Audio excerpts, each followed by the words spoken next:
TikTok compilation that might wake you up and change your reality. Let's go! Disclaimer: this video is for entertainment purposes only. Please do your own research, as these clips haven't been fact-checked.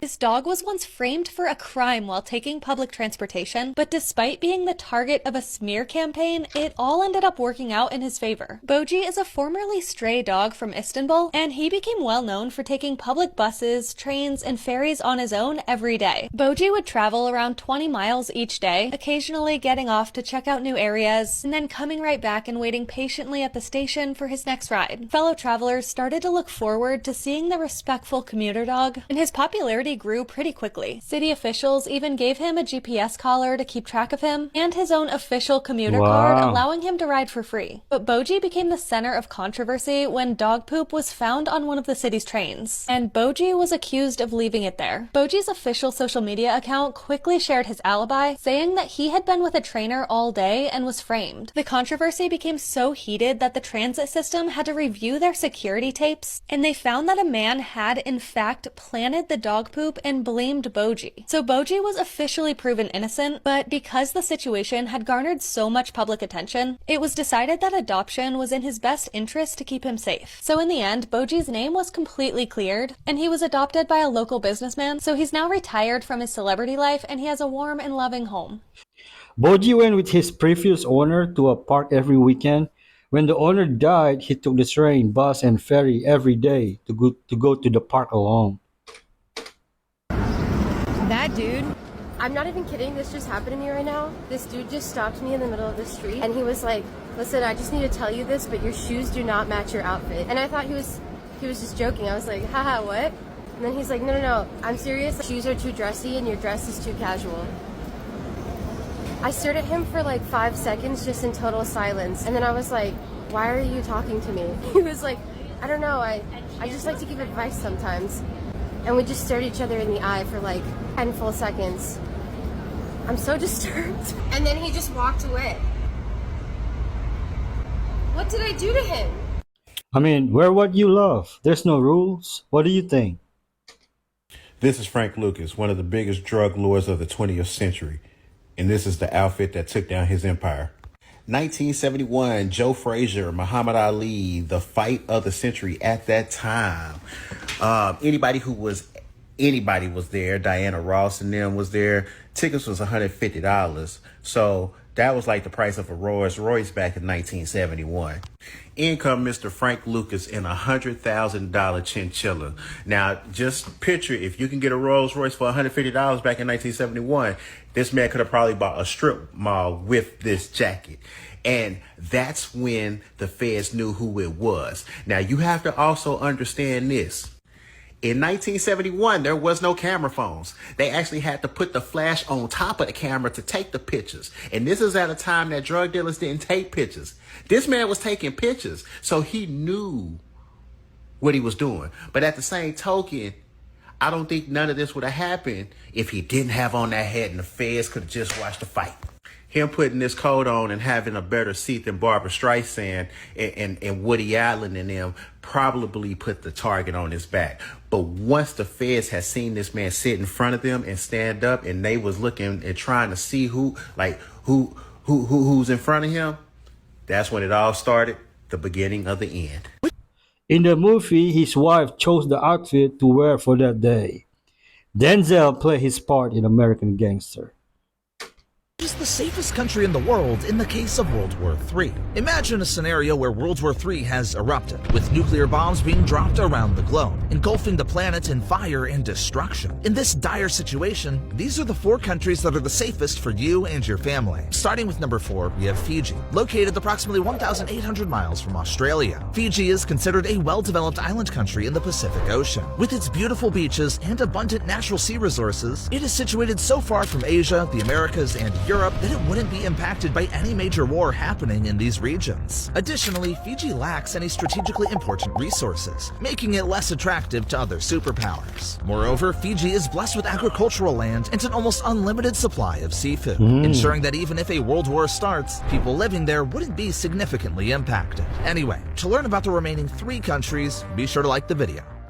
I'll be outside watching it in 4K. If it's my time, it's my time. Solar panels are now getting so dirt cheap, thanks in part to China, that in Europe, people are actually using solar panels to make fences. Now, yes, they operate as partitions, like a barrier, so they serve the job as a fence. But they've gotten so cheap that even though you're not directly pointed at the sun, you're hoping to get a slight return on your investment, and it's not actually costing you more money to make your fence out of solar panels because the solar panels are so freaking cheap. So even if the panels only make you 10 cents a day a piece, it's more than the 0 cents a piece that, well, a normal fence will actually make you. They're also working on getting a solar panel tax in place. Gotta pay for sunlight soon, folks. Ooh.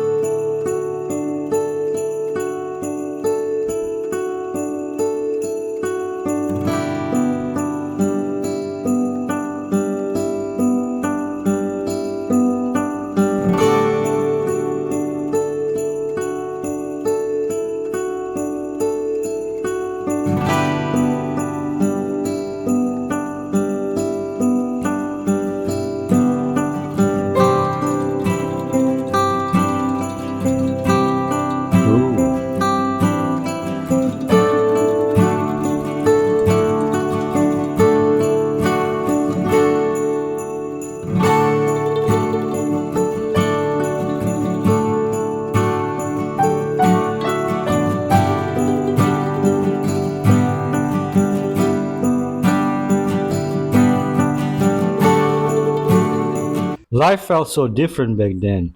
Or is this just how it feels to grow up? D-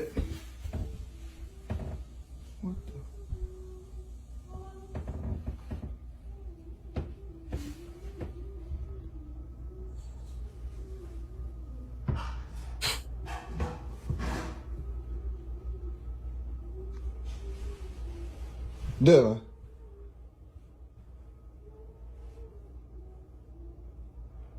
What in the world? Dylan, what are you doing? Dylan, stop. Dylan, stop. Dylan, stop! Ah! Stop! Right now. Stop. What is going on in here? Dylan, I don't know. Dylan, please stop. Please. Just listen. Please. Oh, Della. That dog coming out of the tent acting like it pays rent.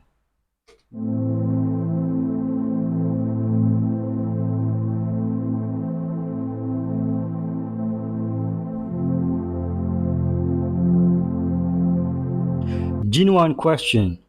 How does she get to this point? I want this to be my future. Explain it to you where you'll never play the slot machine again. Let's do it. Okay. You're playing against Bill Gates' computer chip.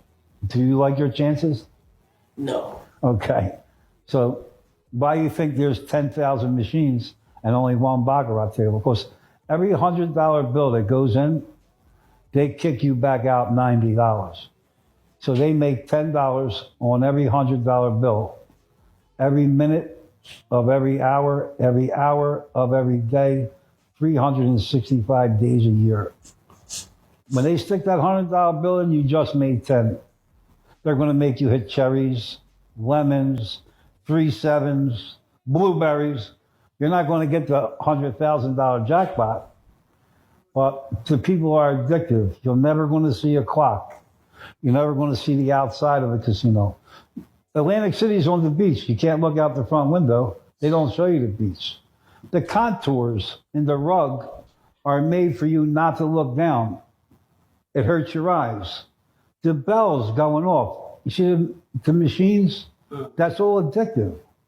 The people that sat there sticking things in, they get addicted to the Oprah Winfrey machine, to this machine, to that machine. Right. Everything is done for you to lose your money. Right.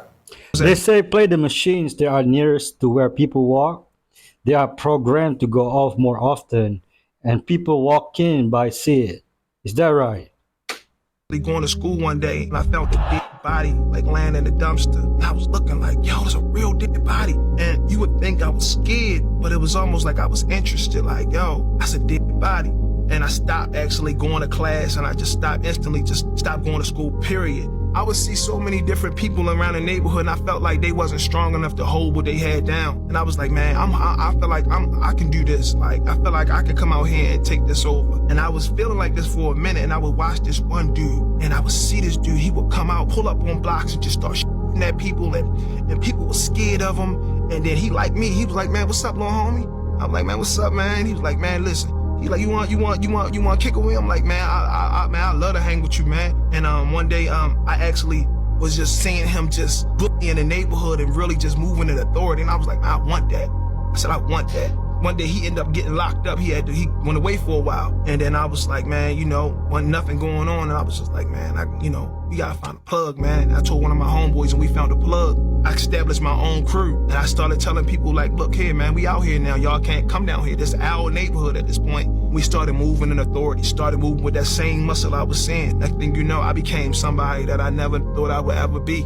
I started really selling a lot of drugs and I became really good at it. And I was able to take kids, even young boys, out of their parents' houses and be able to use them for their strengths for my own selfish benefit. And a lot of people died in the midst of this. I remember actually being outside with one of my homeboys and just leaving him. I just bought a brand new Acura TL and then somebody pulled up on him and just shot him in the head with a shotgun. I still remember to this day, like, we was like, we put alcohol bottles up there. We up there, crying, listening to music and stuff like that, thinking like, and whoever did this, we gonna kill him. Who could do this to my homie? Like, not realizing what kind of stuff that we was in. I remember listening to some music on the radio one day and the dude was just lying and my homie was like, bro, why don't you do this? I'm like, I ain't no rapper, homie. I'm a street dude. I'm a street dude. That's what I did. I ain't no rapper. My homie was like, bro, I seen you freestyle. I seen you play around with it, bro. Your hooks be hard. So then one day I just like, man, let's go to the studio, bro. Like, and I started getting on the microphone and I started talking about what I was doing. And people knew it was real in the city. And they was like, yo, live. And you speaking to me. You preaching to me. You preaching to me. This is what I'm doing. This is what I'm doing. And I was like, oh man, I got something. I was like, I got something that's gonna kind of take me out the streets. Talking to my homie Mitch, I'm like, bro, let's start taking this a little bit more serious. I started, putting out projects. I put out a project and my whole hood went crazy. I remember I was in the studio. I'm about to drop Neighborhood Superstar. About to drop this project, the whole street's waiting for it. So I'm in the studio on social media real time. I leave the studio and I put my producer, I'm taking him home. So I'm driving down the street. I had the hard top up and I'm just driving down the street, me and him just listening to beats. And I'm about to drop him off. I pull up to his house. And when I pull up to his house, just ring out. 10 go through my Lexus. The first thing I said is, God, don't let me die like this. If he can save these people, including me, he can save you.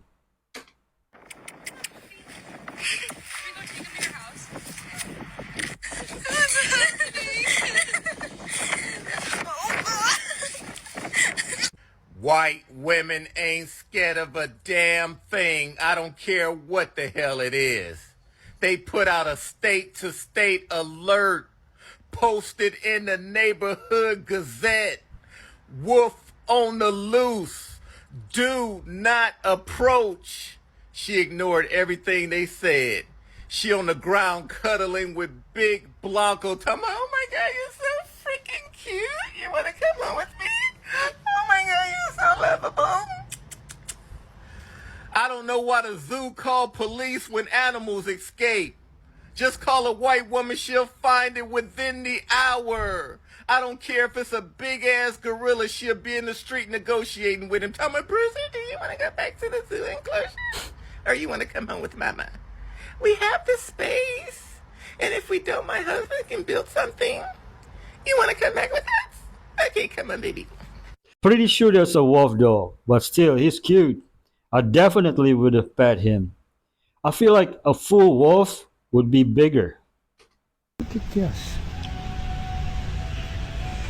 Sir, my father had a Ferrari, and I've driven a Ferrari, but this is amazing. Man, he never drove one like this. No, this is phenomenal. Yeah. I literally just had to turn around to Look at this. This is amazing. My father literally had a California Ferrari. But no, this is really something here. Yeah, I can tell it's. Obviously, you have a cell phone. I have a. Guy just casually met Colonel Sanders. Given $50,000 a month to live in a place with no internet and no electricity, would you be willing to do it? This is a real-life fairy tale dream town. God's forgotten paradise on earth. A village that came out of a painting. Located in the most beautiful valley in Switzerland, the Verzasca Valley in Canton Ticino. The village is built on a mountain and surrounded by greenery, as if isolated from the rest of the world. The village is quiet and beautiful, but it's not always easy to avoid the trend of fewer and fewer people. There's no internet, no electricity, and it's cold in the winter, so no one lives here. Even in summer, fewer and fewer people live here. Now there are only a dozen people and a cat living a primitive lifestyle. The pace of life here is very slow. The prosperity of the outside world seems to have nothing to do with them. Follow me and I'll show you a different world. I'm not sure if I can do it. How about you? Can you do it? Drop a comment. I got it made out here. I got a woman that gets up in the morning, homemade bread, some homemade strawberry jam, some cantaloupe, all cut up in nice little chunks, and come on, this thing is sealed chicken. And I'm telling you, this stuff is so good. And mind you, she got up at 5:30 in the morning to make that.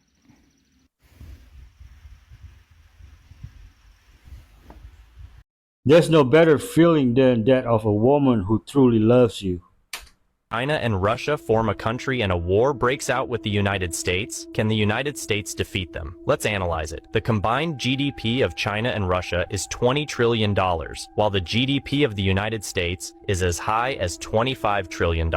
In terms of military strength analysis, the total number of fighter jets in China and Russia is around 4,000. The number of fighter jets in the United States is 3 times that of them, totaling over 13,200. China and Russia have 4 aircraft carriers. The United States, on the other hand, has 11 active aircraft carriers. From the perspective of active military personnel, the total number of active military personnel in China and Russia is about 3.2 million, while the number of active military personnel in the United States is 2 million. From the analysis of the number of nuclear warheads, the total number of nuclear warheads owned by China and Russia is about 6,500, while the number of nuclear warheads owned by the United States is 5,428. From the above data analysis, what do you think is the probability of the United States defeating?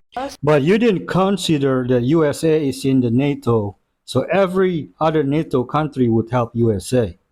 What do you think? Most of the country is being subliminally trained all the time to do what they're supposed to do. We're being subliminally trained in our music, in our advertising, in our magazines, on TV, in our clothing, in our jewelry. And it went back, and it didn't go back just 50, 60 years. I mean, subliminal advertising has been going back for thousands of years. To the jewelry. You know, they made us women slaves to our men by the jewelry designs embedded in the jewelry way back to the pharaohs. Well, I said, this is cool. I love this stuff. This is just so exciting to find all this intrigue about what these guys are doing to us. We get into handwriting, and this gal asked me to do handwriting, and I thought, all of a sudden, the subliminal stuff kept coming up. And I kept thinking, no, there's just no possible way that we could be controlled in our handwriting. That's got to be the most ludicrous thing you've ever thought in your life, Polly. And then I got to thinking, now wait a minute. Did any of you ever once think where your handwriting came from? Did you ever ask your teacher why you write, why you print? Is there anyone out there that can really answer me that question? Well, here's a better one. Why did we do the Palmer method around handwriting? Why didn't the whole nation do Zaner Blauser or some off-the-wall other person? Who is Palmer? Anybody know? Who's Zaner Blauser? Does anyone know? Oh, you can't tell me. Well, I couldn't tell me. So then I decided, well, let's see. So if you're controlled in your handwriting, where does this go? So I went down to the library, and we're like all the other ones, we get into the library and our heads go into books. Okay, and we're just going like this madly to find the information. And I came across this interesting book on communication. And the book on communication went way back to the beginning of time, where handwriting was started on the walls of caves. And with every stroke up and with every stroke down, there was a message to learn. And I said, well, this is neat, all right? So now I'm looking at art, and I'm looking at the hieroglyphics, and I'm looking at all these things. Well, where did our handwriting come from? Where did our alphabet come from? We can say Palmer. Where'd he get it? I wanted to find out what this Palmer guy was all about. So I went over to my friend's house, who is another graphologist, and he and I got onto the computer, and we're just really getting into all the information on handwriting that we can get, and we're getting it printed, and it's all negative. And I'm finding this is really interesting that it's all negative. It tells you the certain loops that you do, make you a carpetbagger. And, if you do another loop, it says that you're closed, you have a closed mind, and your whole life is going to pieces. And I'm going, this is not what I want to hear. I want to hear some positive stuff. I want to hear that you can do something with handwriting and there's a reason for it. So then we got a hold of some information on Palmer. And we started putting it on the computer, and boom, it goes blank. And I said, well, what's this all about? So we tried Zaner Blauser. And all of a sudden, we're just getting the information, and it starts to tell you about who he is. Boom, goes blank. We can't get back into the system. What's that all about? So I said, okay, that just makes me more determined, like most of us, getting the information. If they're going to hide it from us, we're going to go out and find it. One way or another, there happens to be libraries, there happens to be people, and if they think they're going to keep this information from us, they're out of their ever-loving minds. Cursive writing is a critical thinking skill. They don't want us to be critical thinkers.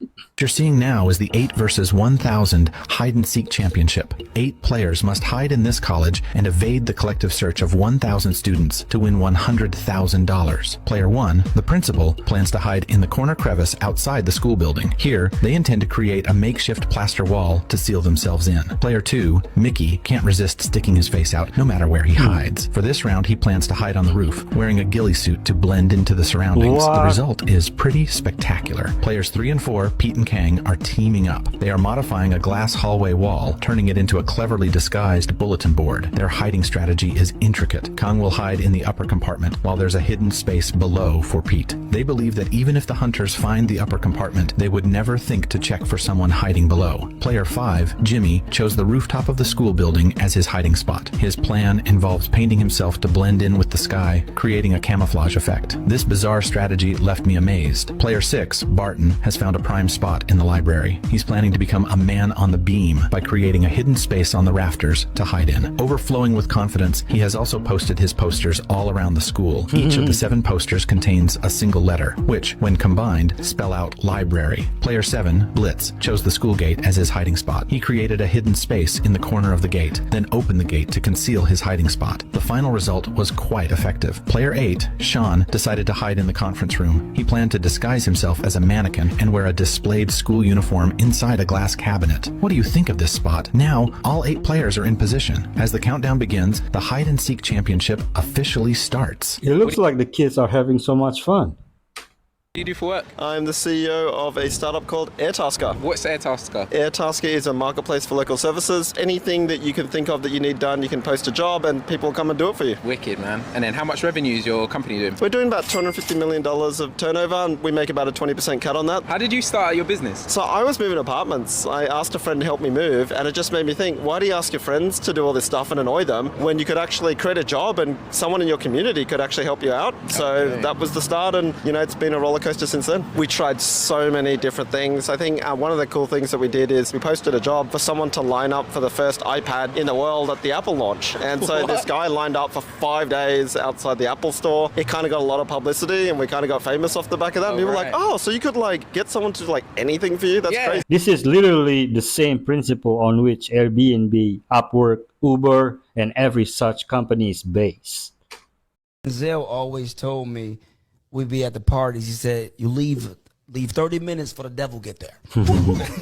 Okay? And when he would say that, I will always remember that Denzel would leave the parties early. And I followed Denzel out. I'm out. You see what I'm saying? Because when you leave 30 minutes for the devil get there, there's nothing wrong with going to the parties. Even Christ party with the sinners. You know what I mean? But when you leave 30 minutes for the devil get there, you know, you able to have your integrity. I meant off screen. It's not what you do on screen. What you do off screen is more important. You know, I've never, ever had to sell my body sexually for any roles. Good for you. God cover me. And never have any studio head came on to me sexually or you know, I know that happens in the industry. Never had that happen to me. When I got the audition for my films, I read, I prayed, I fasted. You know what I mean? I fasted for my roles. You know what I mean? And I didn't fast for Big Mamas, but but every role I've done, you know, but even though God was directing my path and he directed me to do these things to come out stronger, he lead me in the path of righteousness for his name's sake. You know what I mean? That if you walk in the valley of the shadow of death, I can't fear evil. But you got to keep going with it, and, you know, and we got to be sensitive to every community to understand the learning experience through all these things we have, you know? Denzel Washington is one of the famous black men that is going to go out clean. Next to the side of Noah's Ark, and right here is a hole that doesn't look like much, but this is actually a hole that Ron Wyatt core drilled into. Because when he did this, he had seen scans because of an open cavity inside the Ark. And they brought back the scans, they sent them to America or the core, and when they did this, what they discovered is some animal hair and human-made fibers that were in there. Now this is, we're talking feet and feet within the side of this structure. That is remarkable. And I believe this is all being preserved, and here we are along the side of it, just standing here, and you can see the ribs all the way down the side of this Ark. And here we are. And here's what I want to say about this. God has preserved this and is revealing it again at this time because it's a prophetic sign to this culture. God is brilliant. No words can explain his wonders ever. The angels are in awe at his glory. Great Gatsby of South Korea, Lee Seung-lee. For his own birthday, he had booked out a full luxury resort in the Philippines so that nobody else could stay there, flew 150 of his closest celebrity, nepo baby, politician children friends from all over East Asia to the resort, flew them out in the Philippines to party for 4 days and 3 nights straight. He's booking first-class tickets for all of them. Crazy. He spent $20,000 on just fireworks for his birthday countdown, which is like really a crazy thing to do. And the whole weekend ended up being around $444,000. This became the appeal of Burning Sun. The general population of Korea had started to hear about Seung-lee's parties, started to hear about the new Great Gatsby of South Korea, and they wanted to go to one of Gatsby's insane parties. But back before Seung-lee opened Burning Sun, there's no way. How do you get on a celebrity's guest list? But now with Burning Sun, the club, they can experience it firsthand. So yeah, chaos is expected. People would say, did you hear about that underage girl? What? The underage girl that stole her mom's credit card and spent it all at Burning Sun. Apparently the mom found out, rushed to Burning Sun. The bouncers called the cops on the mom. Mom gets handcuffed, dragged away. But the crazy thing is, there's speculations that it wasn't just a girl with a fake ID who wanted to party, that maybe Burning Sun was trying to target underage girls to come to the club. Wow. Throwing parties is not what makes Gatsby Gatsby. It's the everlasting hope that he will one day be with the love of his life. Don't go anywhere because we still have fire clips after fire clips back to back. If God makes my mom call me and apologize, I'll believe in him. Yeah. So I was like, Father, I thank you for Jim, right? I was like, Father, I thank you for Jim. I thank you that you will have his mom call before I say amen. Yeah, come to on. apologize. And with heartfelt sincerity, so that Jim knows that you love and want a relationship with. In Jesus' name, amen. But as soon as I said amen, I heard him go, no way. Leaping way. Right? Yeah. And I look down and he holds up his phone and it says, Mom. Whoa. And he looks at me and he's just like, I said, answer it. Like, that's the deal. You got to answer it. You got to finish this. And he was like, I can't. I said, answer it. Hello? Speakerphone. Hello? Baby, I'm so sorry. Wow. Gotta go. Hung up, fell on his knees and said, Jesus, you're real. I didn't lead him in a prayer. I didn't say anything. He said, I gotta go, hung up this phone, dropped on his knees and went, Jesus, you're real. Wow. And then he called his mom back up and said, Mom, I'm sorry I hung up on you, but I just gave my life to Jesus. Oh. And this is her response. She said, baby, I met Jesus 4 days ago. Whoa.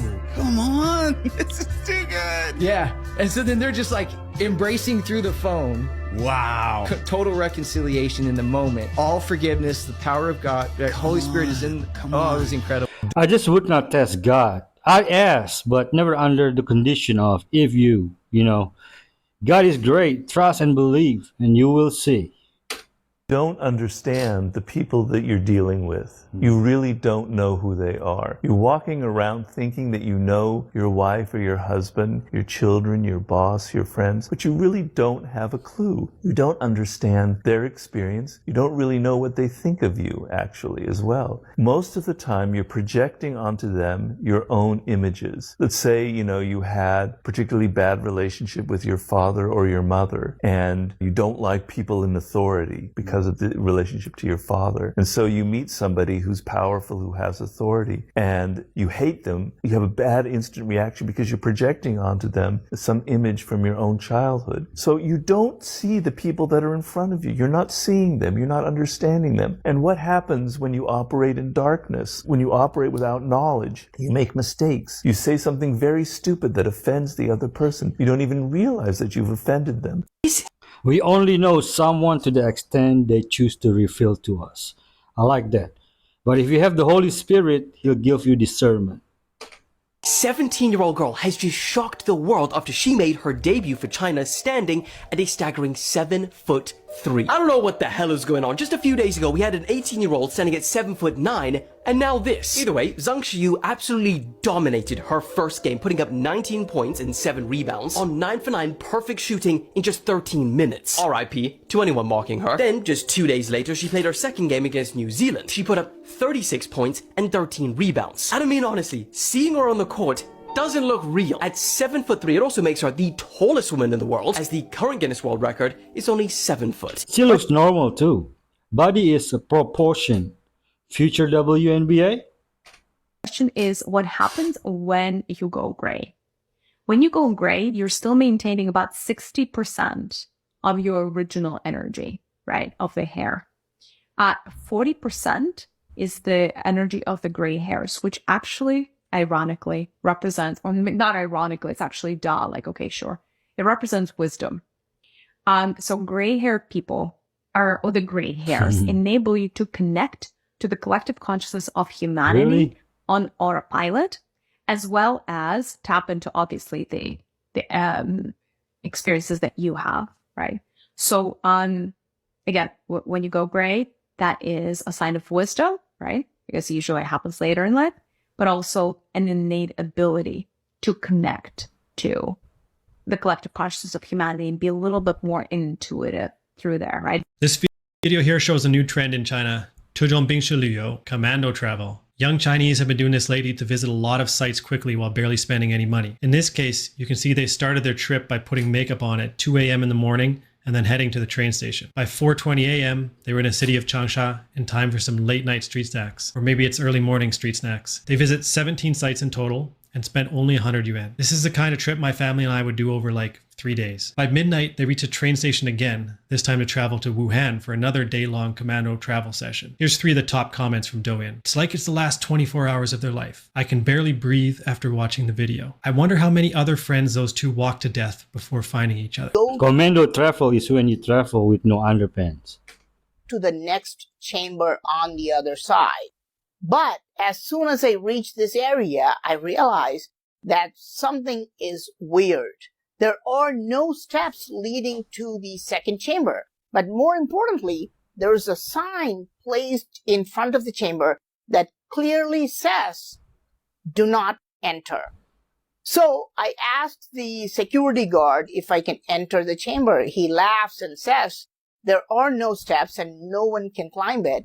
But he says, "If you can climb it, go ahead." So I am climbing the walls because I really need to see what is inside the weird window inside this chamber. I can't believe I'm doing this for you guys. This is too risky. It's not that high, but if I fall, I can break a few bones. As I go near it, I can see this board that says "Don't enter." I can also see a makeshift latch made of a thin wire locking the door. On top, there is something weird. There is Goddess Lakshmi sitting on a lotus flower. This is shocking. If it is a Buddhist temple, why are we seeing this Hindu goddess carved on top of this entrance? But as I look through the door, you see that? Yes, that's the window we are searching for.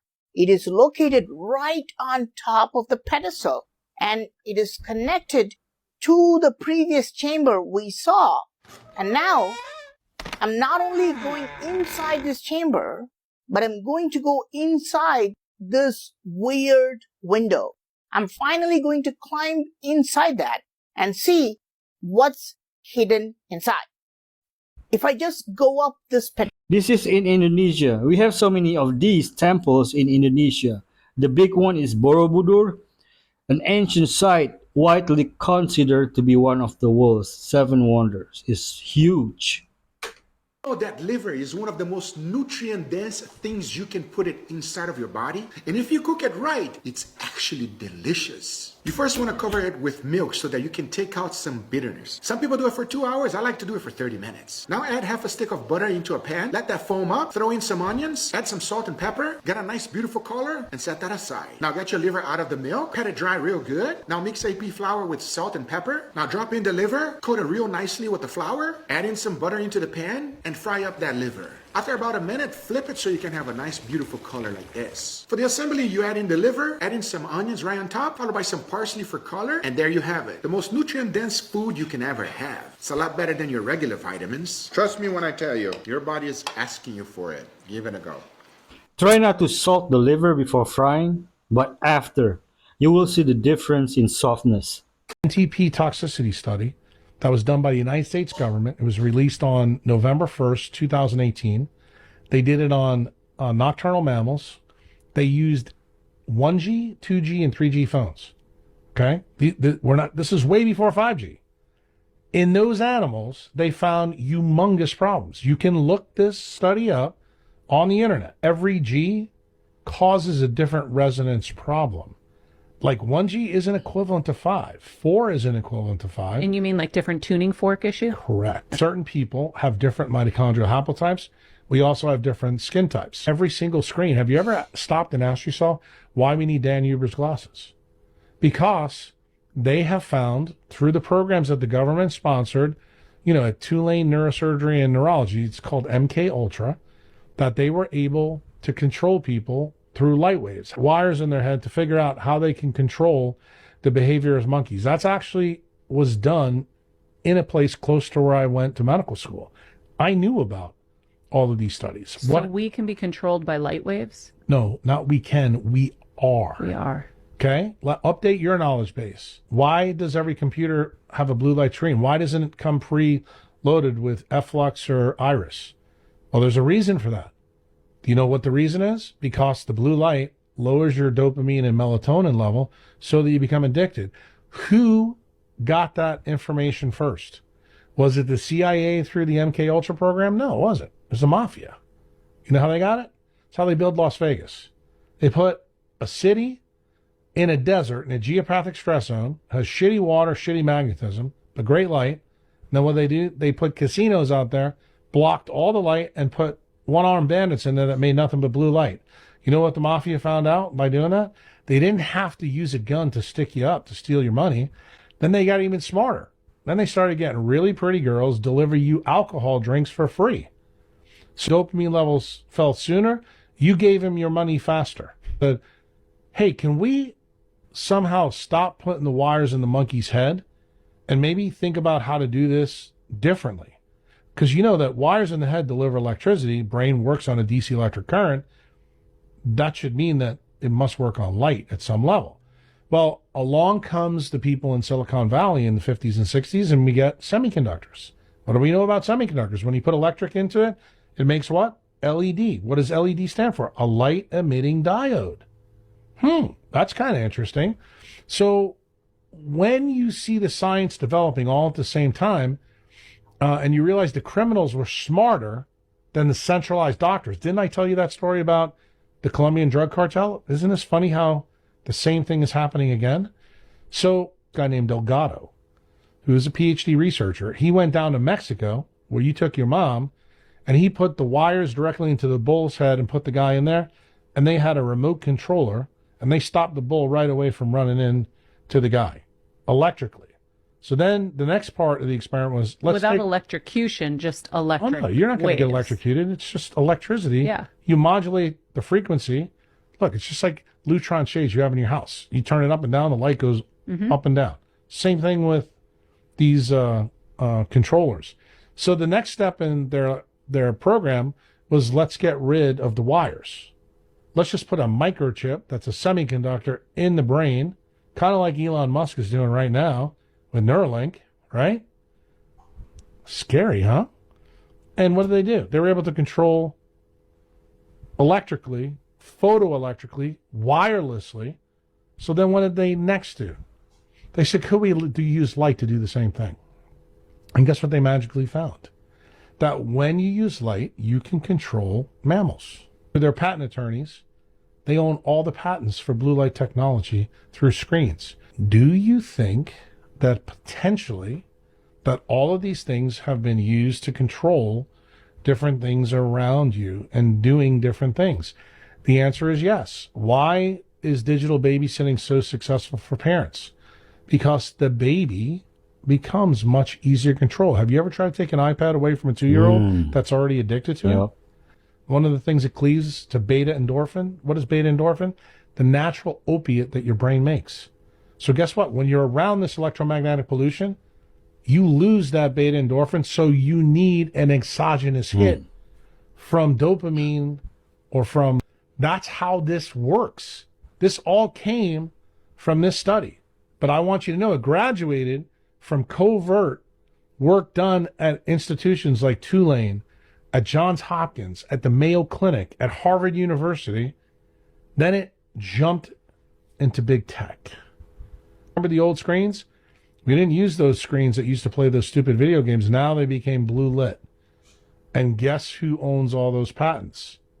The guys that control the algorithms. Oh, didn't I mention algorithms to you about centralized medicine? So let me ask you a question.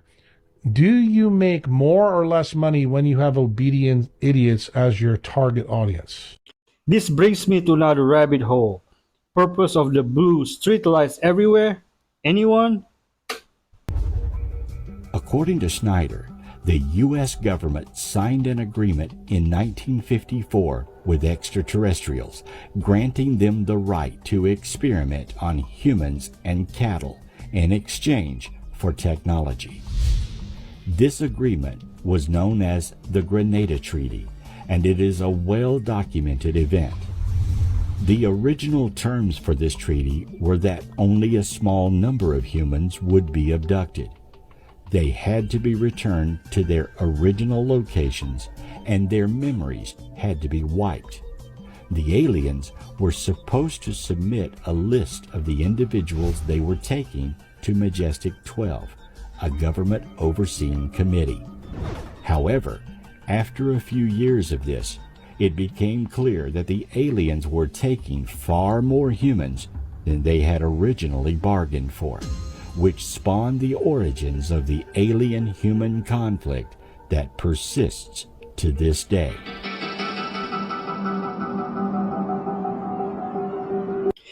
Even if aliens are real, which is not, they're fallen angels or demons, it's ridiculous to think that aliens would want or even need to sign a treaty with us.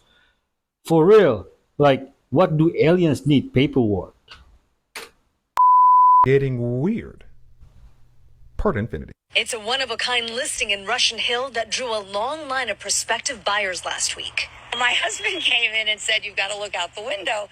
And there was a line from the house all the way to the middle of the block right here. This 1,100 square foot home at 30 Northview Court in San Francisco has 3 bedrooms and 2 baths, and it's for sale for about $500,000. The listing posted on Zillow says the home is tenant occupied and to be sold as is. The buyer won't be able to move in until 2053. That's another 30 years. The new owner would have to buy the house subject to a very long rental lease. That is currently being offered to an individual. According to the listing, the current tenant will continue to live there and pay the same amount of rent every month. The current tenant pays $417 a month for rent. $400 something a month. That's got to be a family member, bro. It's got to be like a family member that they don't want to put out on the street or something, and they're just letting them live there. Has to be, because that don't make no sense. I was thinking about it too, because I have a couple questions, right? If somebody buys that house, would they have to buy it as a rental property or like a primary residence? Because that don't make a difference on, how you buy the house. But let's say you buy the house, right? I guess you'll have somebody paying a bit to your mortgage. But $400? Nah, listen, bro. I'm going to have to up that rent, my boy. Or my girl, whoever's in the house. I got to up the rent because my mortgage is going to be... Have you seen these interest rates? My mortgage is going to be kind of high. All right? I'm gonna need at least about 1,000. At least about 1,000, my boy, please. I was thinking about something else too. I was like, this is like a weird form of squatting. Kinda. Like, yes, they're paying rent, but what if they stop paying rent? Can you kick them out? Can you kick them out? Or does it say in the contract that they must stay here no matter what? I don't know, bro. That would have to be put into everything.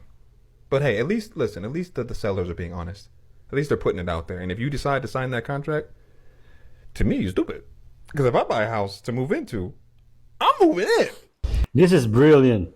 Buy a house, get a 30-year mortgage, sell a house with a move-in date 30 years. Only in America. You said I could say whatever I have to say. Okay. When I saw you sitting over there, when I was sitting and talking with this woman, there's a dark shadow around you. Okay. What that means is that, now, do you believe in entities or spirits or any of that stuff? So you have a dark entity that's around you, and the dark entity that's around you is someone who has been trying to allow themselves to take off of your energy field, okay? To be able to survive and to live off of your light. You can be able to take all your vibration, your energy, and keep it for yourself. They said that you're here for a reason, but the reason that you're here is so that you can allow yourself to start moving mountains. That God has put you here for a huge, huge reason. And it's to be able to help to create healing with debates, with war, with stress, with burden, with heaviness, with darkness. That you're a warrior like Archangel Michael, but you're not allowing yourself to be the warrior that you need to be. You have a dark entity around, and the cameraman zooms in on Chihuahua. The dog is like, is it me? Don't let anyone talk this nonsense to you, folks. She sounded like a witch. She doesn't even mention the name of Jesus Christ once. Now, one other tip I'll give you is I don't own a debit card. I've never owned one. I've never allowed my 3 sons to possess one. Certainly and truly the worst financial tool ever given to the American consumer. So a long time ago, I asked myself a simple question: how would I remove 99.9% of my personal liability like that? Because I really don't want to worry about all these things. So I use the safest form of payment that exists on the face of the earth, and that is a credit card. Credit card. Visa, MasterCard, American Express, Discover card. Not debit credit, but credit card. Every day of my life, I spend their money. I don't spend my money. My money sits in a money market account. It earns interest. Actually, nobody knows where it is because it's not exposed to anybody to find it. It's just sitting there. I go to the dry cleaner, I give them my card. I pick up the groceries, I give them my card. I put fuel in my boat on the weekend, I use my card. I pay the marina to keep my boat in the water all year long. They put the rent on my credit card. I travel all over the world. While I wait to get reimbursed, I use my credit card. If I need euros, I go to the ATM machine, I use my credit card. I'm not going to use my debit card to get euros overseas or pounds in Great Britain. And every day I use my card, and then if I pay the bill in full or part of the bill, my credit score goes up. So I'm building credit while I'm using that credit card. And if tomorrow, and I'll do everything to protect my information, but if tomorrow someone gets my card number and charges $1 million on my credit card by federal law, my liability is zero. I have no liability. So yes, I love to shop online. I don't use a special card, I just use my credit card. If they don't deliver the merchandise, if they deliver it and it's broken, if the host site I went to was fictitious to begin with, I have zero liability. When you use your debit card, every time you reach for it, you're exposing the money in your account. The only person who's going to get robbed is you. When you use your debit card, you could use it for the next 50 years, 20 times a day. You will not raise your credit score by that much. And of course, when you use your debit card, you are liable up to a certain amount, and it takes a while in order to get that debit card fixed. So when we do post investigations at breaches, and we say to someone, on your incident, what happened? Well, I was in Target, but I used a Visa card, so I don't know, nothing. They canceled my card the next day. 2 days later, FedEx sent me a new card, and that was the last I heard about it. What about you? And I used a debit card there. They took $3,000 out of my checking account. It took me 2 months to get my money back while they said they were investigating. I had to pay my rent, had kids' tuition, everything. I couldn't pay it because they had my money. So I do it for that. So I had 3 sons that went off to college, and I said to them, I'm not giving you a debit card. I've actually applied for a credit card in your name. So it's your card. Of course, you're 18, you have no credit, so I guaranteed the card. So as a guarantor of the card, 3 things take place. 1, the bill comes to me and I'm responsible for the bill. So if you spend a lot of time in the bar, I'm going to know that. 2, I set the limit on the card. So whatever I want you to spend each month is while you're at school, I'll set that limit. 3rd, every month that I pay the bill goes on your credit. So by the time you get out of college, you should be looking at a credit score of about 800. Wow. You want to buy a car, buy a house, buy a condo, you're not going to need me to do that. All 3 of my sons came out of college with scores of around 800. One of the best things you can do for your kids is to teach them to learn to use credit early on and build credit in their name. Credit is a very important thing. 30 years ago, it only meant whether you got the car or you got the house. Today, everything is based on your credit. If a company hires you, they're going to check your credit. If you buy auto insurance, they're going to check your credit. You buy life insurance, they're going to check your credit. Everything is based on your credit, so you want to make sure that you maintain a good credit. And it's one of the best things you can do with your kids. I like his advice, but let me know how you feel about this in the comment. Blew out the eternal flame.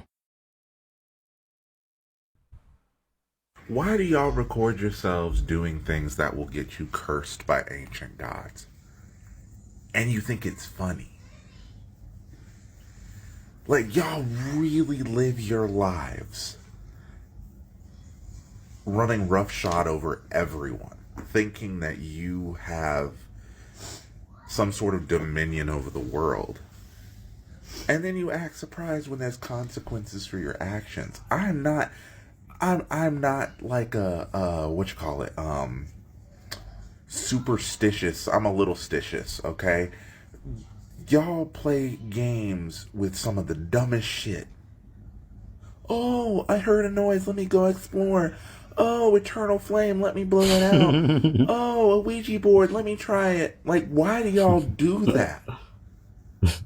My life is scary enough as it is. I feel you, bro. Y'all, the adrenaline rushes y'all seek cannot be worth it. And realized I'm in the entrance to a massive catacomb.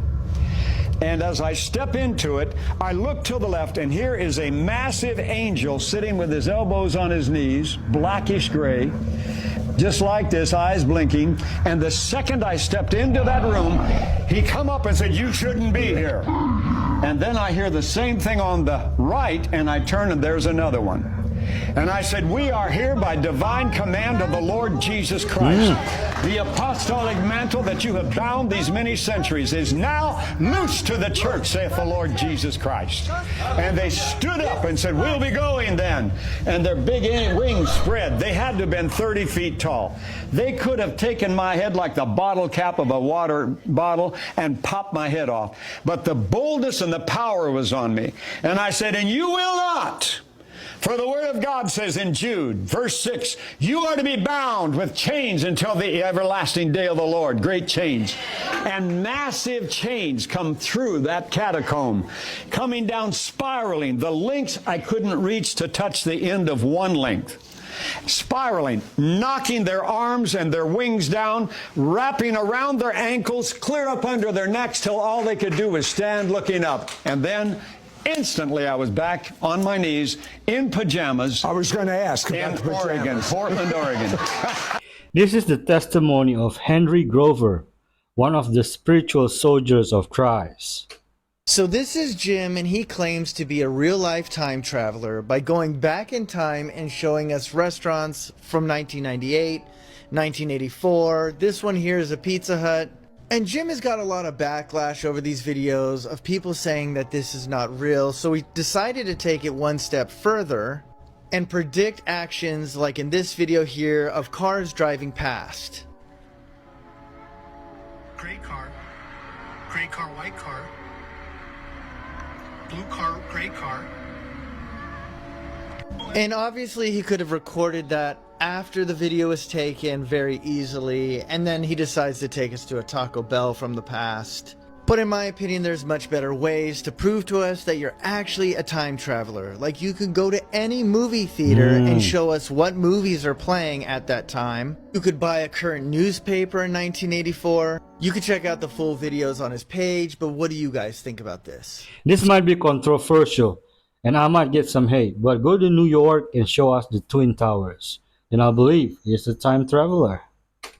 You must drink alcohol. It's not so much the alcohol itself, it's what the alcohol becomes. Yeah. And alcohol converts into something called acetaldehyde, which is a poison. It poisons your brain. It makes your body acidic, so it actually can move the pH of your blood several tenths of a point. Remember, the pH range of the blood is very narrow. It's only about 4 or 5 tenths of a point. So when we shift slightly to becoming more acidic, this is the state where we don't feel well. So if we look at what alcohols convert the slowest to both sugar and to acetaldehyde, by far agave-based alcohols, tequila, are way out in front. But you got to skip the margarita part. That's the part that people are like, oh, so I can have margaritas? No, that's like a recipe for a hangover. Is just tequila, ice with tequila. Either Soda water and a squeeze of fresh lime. Yeah. And then there's a big gap, and then you get the clear alcohols. Like vodka. And gin. like vodkas and gins. And then there's another gap, and that's where you meet red wines, full-bodied red wines, colored alcohols, and then below that are your white wines, Proseccos, and your high-sugared wines. So the number one by far is tequila. Agave-based alcohols. It takes a very long time and very low conversion to acetaldehyde. We kind of just quit again. Yeah, I mean, we've just basically stopped drinking. Accidentally. When I used to drink, my choice of drink was whiskey. But I cannot drink Jack Daniels. Because when I was a kid, my uncle gave me Jack Daniels and I got so sick. I still can't even smell it until now without gagging. Enoch describes the second heaven in a way that is eerily similar to hell, but for fallen angels known as the Watchers. Enoch explains seeing a darkness greater than any earthly darkness, and he's seen prisoners in the second heaven awaiting judgment. He asks an angel why they were imprisoned, and the angel said this, I said to the men who were with me, why are these ones being tormented unceasingly? Those men answered me, these are those who turned away from the Lord, who did not obey the Lord's commandments, but of their own will plotted together and turned away with their prince and with those who are under restraint in the fifth heaven. I will explain the emphasis on the fifth heaven when I describe that particular level, because it's a big part of the story. The third heaven Enoch saw was a heaven full of paradise for the righteous.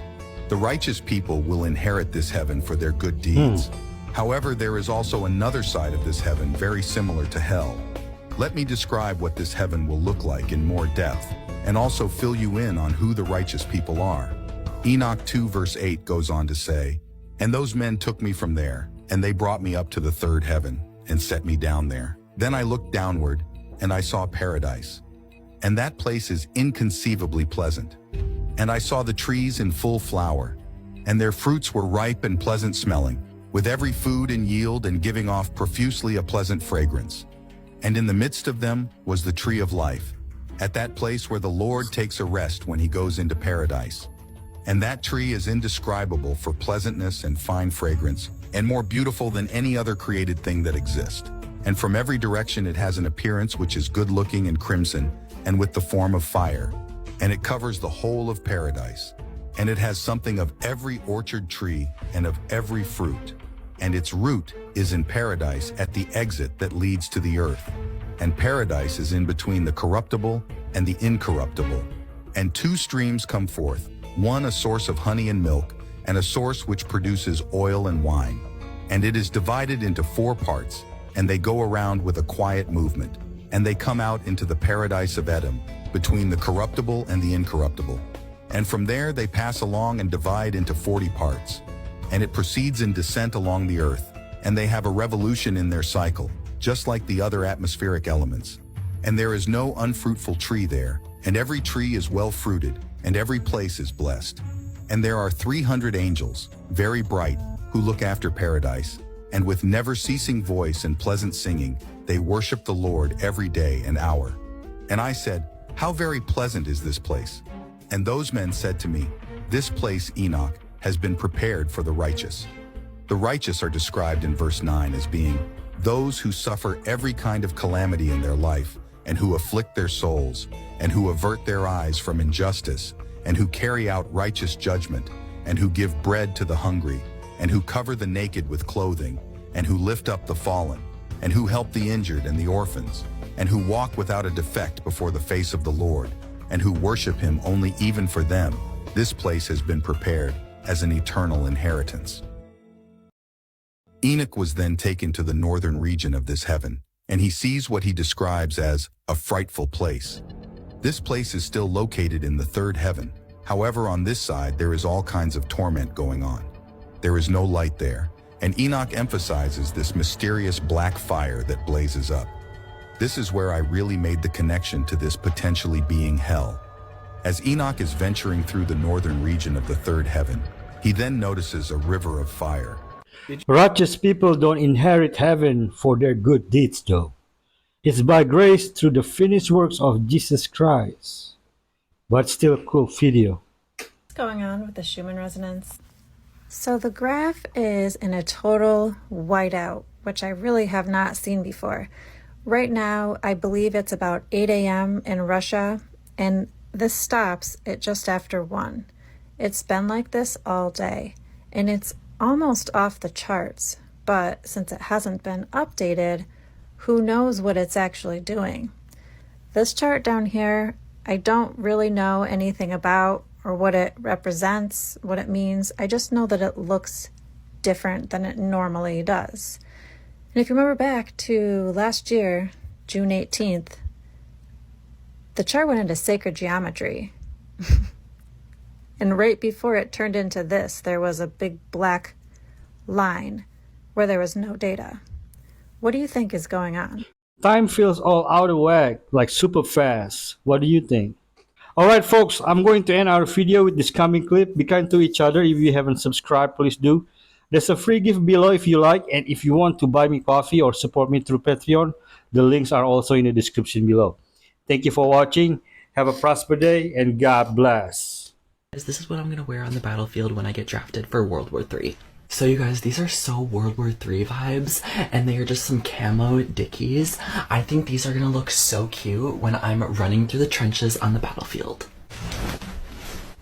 So the next thing I'm going to change into is this Nike t-shirt, and it's the perfect camo green color, especially for the battlefield. And it does have the Nike logo on it, so I think it's going to give me like extra strength and power, because Nike is like so like running and like powerful. Like I feel like it's very sports vibe, so I feel like the Nike logo is definitely going to give me some like extra superpower strength. So let's put this on. Okay, I have my t-shirt on, and I feel like this is giving such World War III vibes already. So when I'm barrel rolling through the barbed wire in the trenches on the battlefield, I definitely want a good pair of shoes, and I think these Jordan 1 Mochas are gonna look so cute for my war fit. OMG, you guys, these are so cute.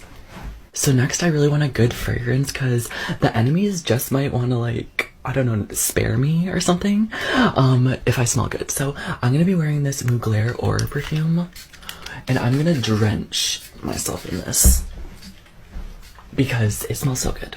So I definitely want to wear a little makeup on the battlefield just to add that like extra cuteness.